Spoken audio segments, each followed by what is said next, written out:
Ja, hallo erstmal. Ich bin heute mit Harald unterwegs und wir fahren nach Reifenberg. Reifenberg, genau.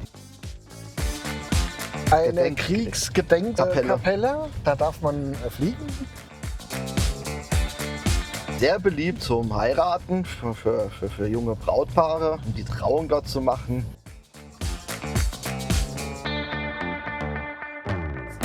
Dann ist auch noch im Boden eine Platte mit Himmelsrichtungen, mit der Entfernung der verschiedenen Ortschaften.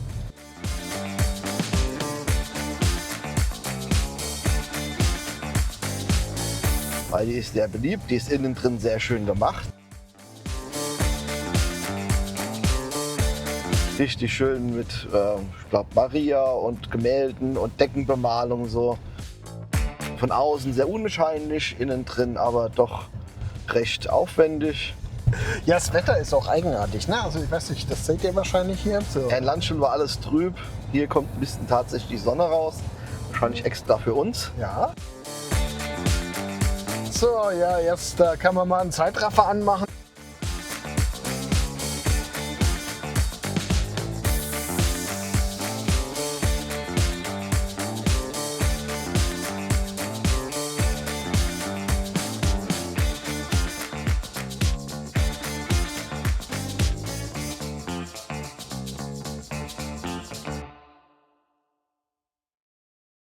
So, ich glaube, ich mache mal hier einen Flug.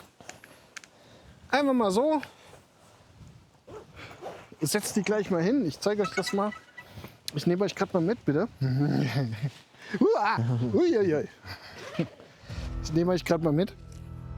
Hier ist die Landestation.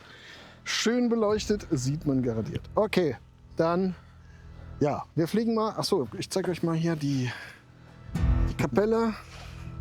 Die sehen wir aber gleich ordentlich.